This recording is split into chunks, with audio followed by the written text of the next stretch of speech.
Let me take you back to the start. My name is Marcy, and I've been married to Michael for almost 20 years. We met in college, fell hard and fast, got married a few years after graduation, and had Jamie shortly after that. We were the typical suburban family. Michael worked in sales, I managed a local grocery store, and weekends were for soccer games and family barbecues. That particular November morning was supposed to be like any other. I dropped Jamie off at school. He was in his sophomore year and already talking about colleges, scholarships, the whole deal. I was heading to work, but first decided to check our bank accounts. We'd been saving for Jamie's college in a separate account, something we both promised to contribute to regularly. Michael had been a bit secretive lately, saying he was working on a big deal that would benefit all of us. I trusted him, maybe too much. So, there I was, sitting in the car outside the store before my shift, logging into our online banking. What I saw, or rather, didn't see, hit me like a ton of bricks. The balance was zero. Not low, zero. Panic set in first, then confusion. I dialed Michael immediately. Michael, where's the money in Jamie's college fund? My voice was more of a whisper, scared of the answer. What? Babe, calm down. What money are you talking about? His voice had that irritatingly calm tone that always signaled trouble. Marcy, I haven't touched it. Maybe there's some mistake with the bank. Check again. I logged in again, hoping to see a different number. But nothing changed. No mistake, it's all gone. What the hell is going on? Look, I don't know, okay? I'll sort it out. Just go to work, and we'll talk later. He hung up before I could argue further. But I couldn't let it go. I called in sick, turned the car around, and drove straight to the bank. The manager, a nice woman named Janice who knew us personally, pulled up the records. The color drained from her face as she turned the screen toward me. There had been transfers, large ones, to various accounts over the past few years. All authorized by Michael. I stormed out of the bank, drove home, and waited for Michael. When he walked through the door, the look on his face told me he knew he was caught. Marcy, before you say anything. Save it, Michael. Years? You've been stealing from our son for years? My voice was loud enough to shake the pictures on the walls. Stealing? No, I was investing it. In a business, for us. It was supposed to be a surprise. A surprise? You surprise someone with a birthday party, not by draining our son's future. How could you do this to us? I was yelling now, each word sharp and bitter. He started to say something, but stopped when he saw the look on my face. He knew this was different, this was serious. I need to think. I can't even look at you right now. I walked away, my mind swirling with betrayal, anger, and the terrifying question of how we were going to afford Jamie's college now. The next morning, my mind was still racing. Michael was already at the kitchen table when I walked in, his mother, Gloria, sitting beside him with a cup of coffee in her hands. The air was thick with tension, and I could tell this wasn't going to be an easy conversation. Michael, I want every penny put back into Jamie's account today, I said, my voice steady but firm. Gloria scoffed, rolling her eyes. Oh, please, Marcy, don't be so dramatic. Michael was only trying to help the family. I turned to her, shocked by her dismissal. Dramatic? It's our son's future we're talking about, Gloria. How can you just sit there and defend him? And besides, Gloria added, it's about time Jamie learned to stand on his own 2 feet. Why should he rely on us to pay for his education? I stared at them, dumbfounded. So, you're saying our promise to our son means nothing? That we should just let him fend for himself? Gloria shook her head, look at you, making a mountain out of a molehill.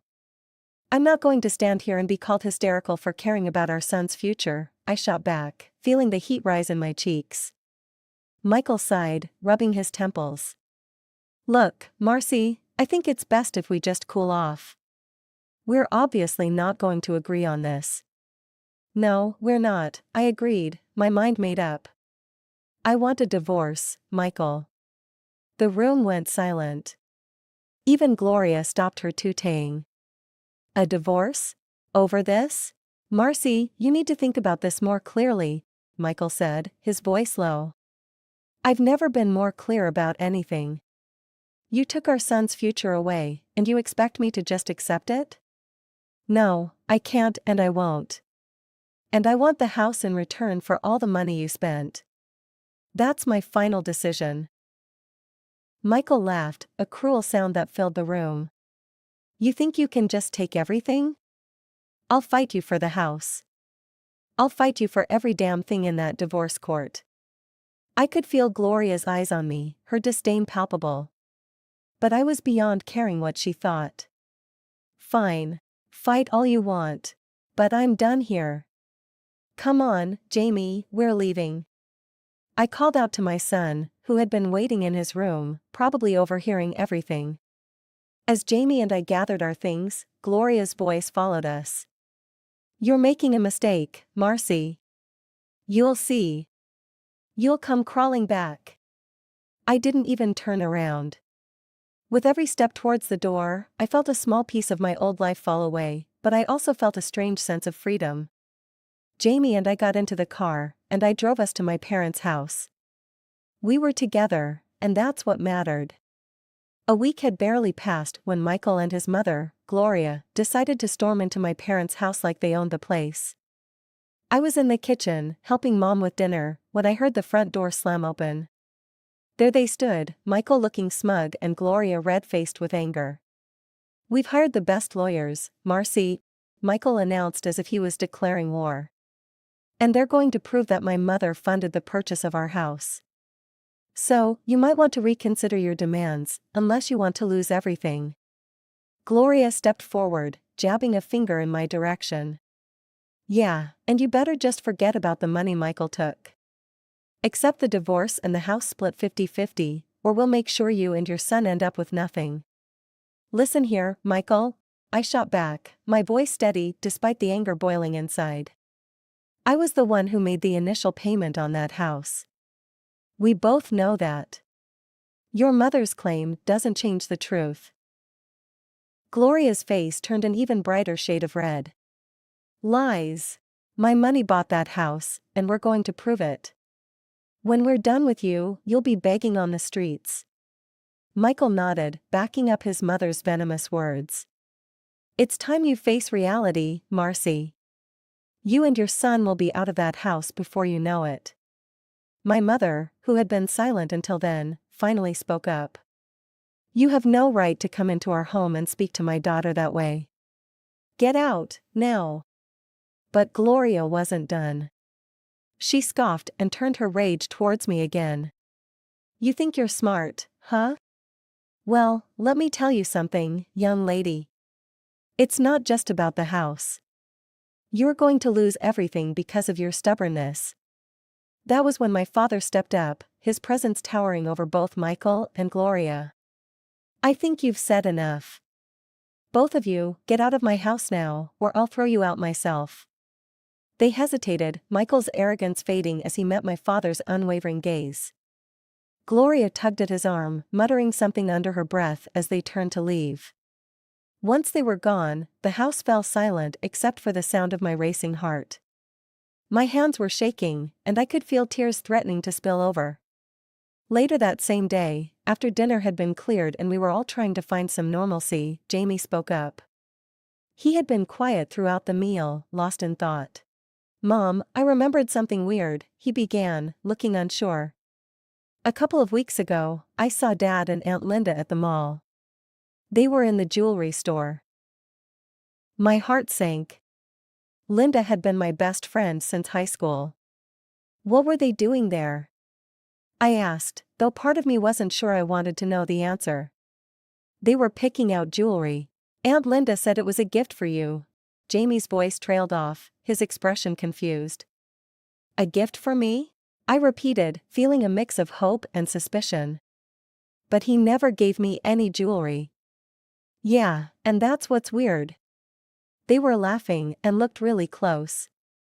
Aunt Linda even told me to keep it a surprise. Jamie frowned, clearly troubled by the memory. My mind was racing. None of this made sense. Why would Michael buy jewelry with Linda and not give it to me? And after today's confrontation, everything felt even more suspicious. I need to get to the bottom of this, I said more to myself than to anyone else. I'm going to hire a private detective. I need to know what's going on.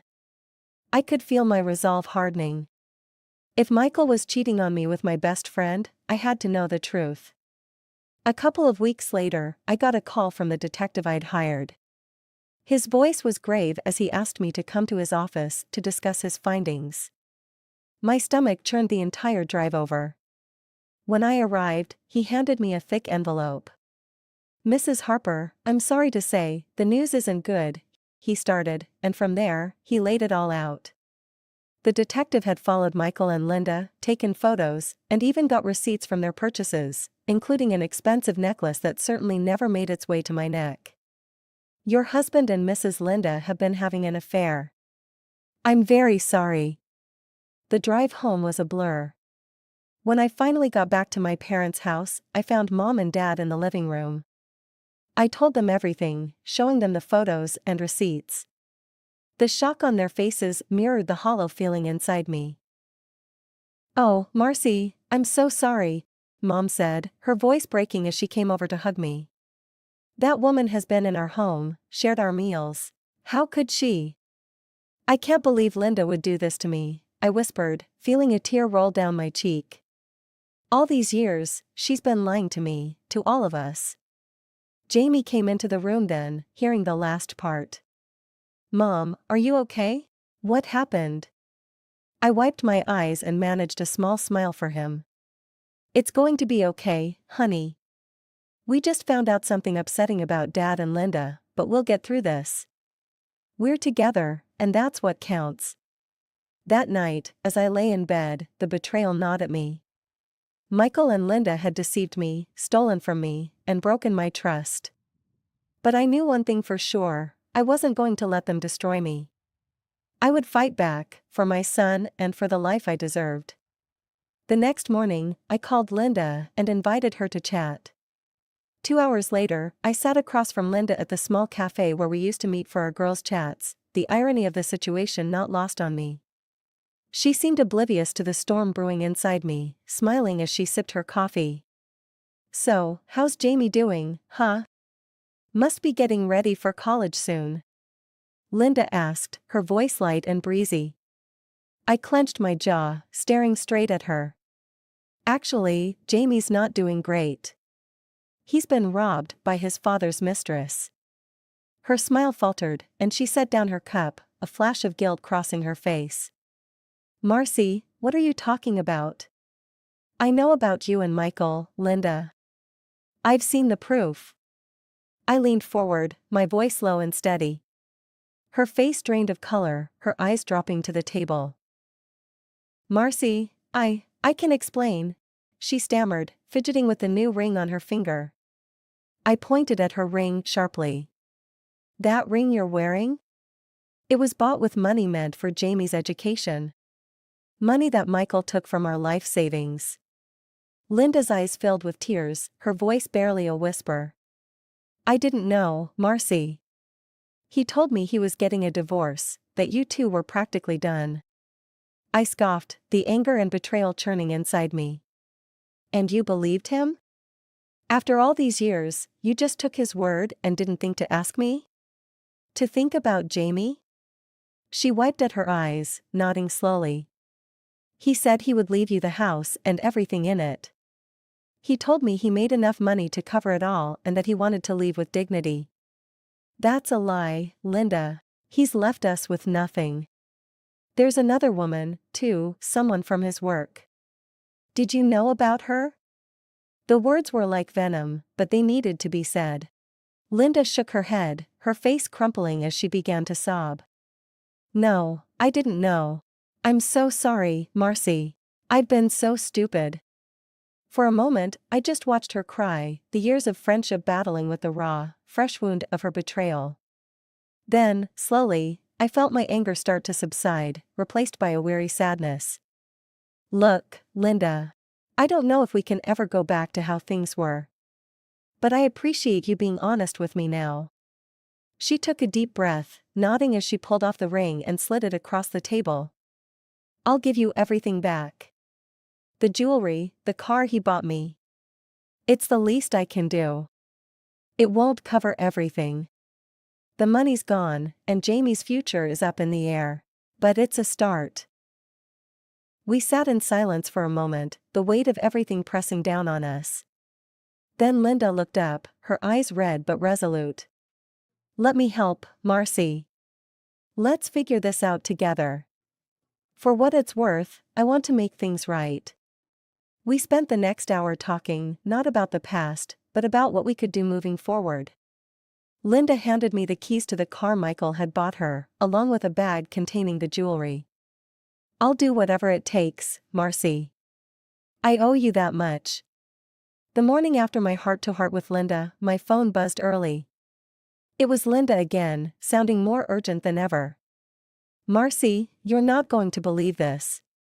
Michael's company is throwing a big bash for his promotion tonight.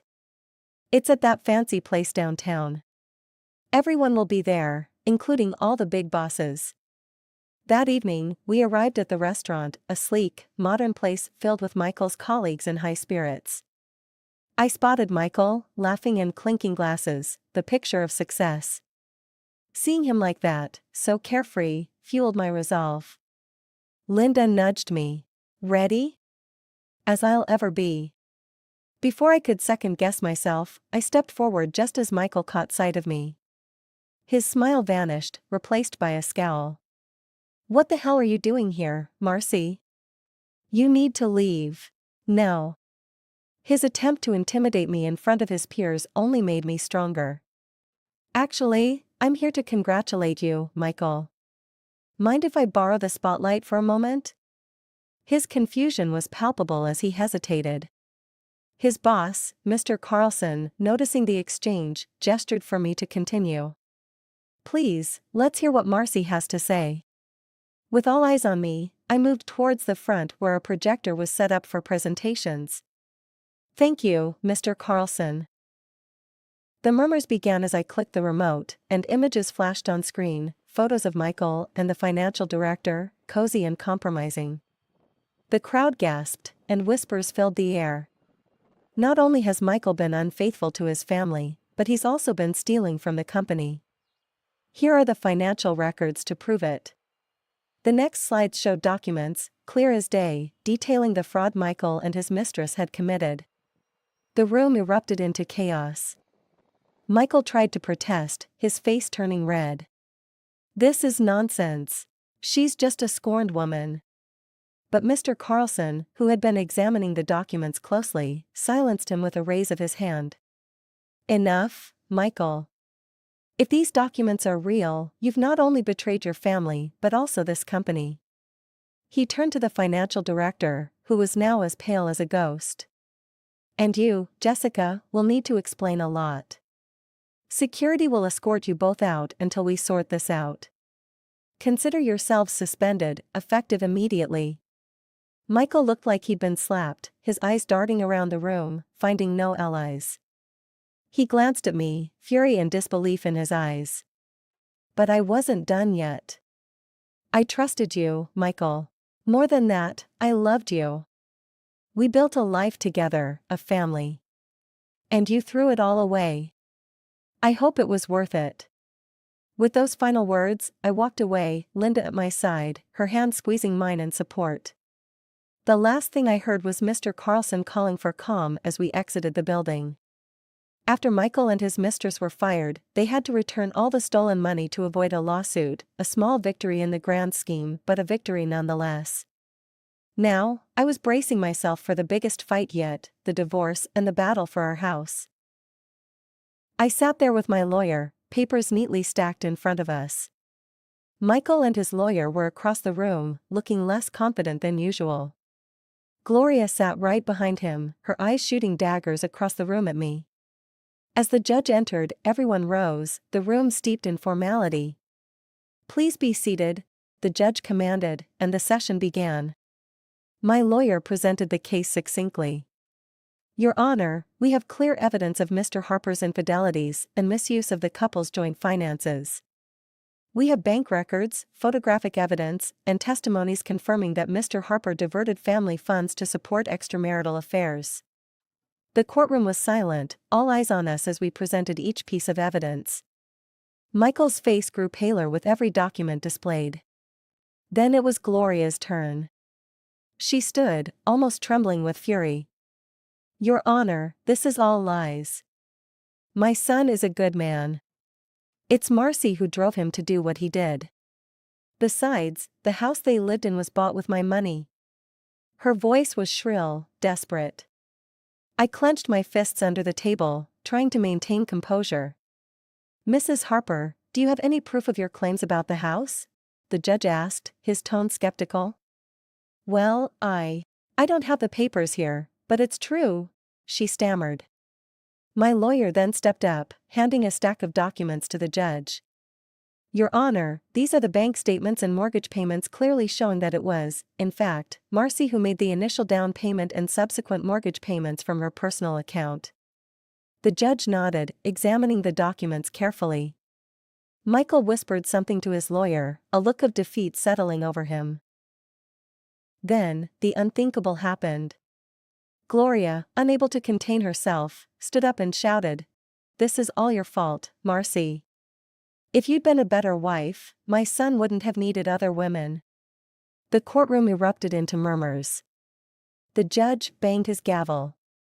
Order! Mrs. Harper, one more outburst like that and I will have you removed from this courtroom. Gloria sank back into her seat, muttering under her breath. After reviewing everything, the judge finally spoke. Having considered all the evidence presented, it is clear that Mr. Harper has not only been unfaithful but has also significantly mismanaged marital funds. Therefore, the court rules in favor of Mrs. Harper. The house will remain under her ownership, Mr. Harper will return 50% of the misused funds, and additional compensation for emotional distress will be awarded to Mrs. Harper. Michael looked like he had been punched in the gut, his head hanging low. Outside the courtroom, I took a deep breath of free air. It was over. The lies, the deceit, the years of hidden betrayal, finally out in the open and judged accordingly. Jamie had been there, in the courtroom, seen it all. His father's and grandmother's disgraceful behavior left an indelible mark on him. It was after the trial, on a quiet evening at home, when he came to me, his decision weighing heavily on his young shoulders. Mom, I can't see Dad anymore. Not after everything. I don't think I want to talk to Grandma Gloria either. Jamie's voice was firm, resolute even, but I could see the pain flickering behind his eyes. I pulled him into a hug, my heart aching for him. It's okay, Jamie. You do what you feel is right for you. I'm here, no matter what. In the weeks that followed, the idea of remaining in the house that was once a symbol of our family's unity felt more and more impossible. I made the decision to sell it, to give Jamie and myself a true fresh start. We chose a smaller, cozier place not far from the college Jamie hoped to attend, a new beginning within reach of his future. Michael's downfall was steep and rapid. His career was shattered, his reputation in tatters. The last I heard, he was barely scraping by, relying on odd jobs and his mother's pension after the hefty sum he had to return to us. One evening, while Jamie and I were unpacking boxes in our new living room, he looked up from a book he'd just shelved. Mom, do you ever feel bad for Dad? His question caught me off guard, a simple query filled with complex emotions. I paused, considering my words carefully. Jamie, I feel sad about how things turned out. But feeling bad for him? He made his choices, honey. We all have to live with the results of what we do. What's important is that we try to do better, be better. Jamie nodded, a thoughtful frown creasing his brow. I want to be nothing like him, Mom. And you won't be. You're your own person, with your own choices to make. I ruffled his hair, proud of the young man he was becoming. Life slowly found a new rhythm, our days filled with work, school, and the occasional movie night in our snug living room. I continued my job at the grocery store, the normalcy of work a welcome anchor. As the days turned into weeks, and weeks into months, our new home grew around us like the garden we tended together, slowly, with care and a lot of love. Reflecting one evening over a cup of tea, I realized that despite the trials, the heartaches, and the upheaval, we had emerged stronger. I had fought for my son's future and my own peace of mind, and won.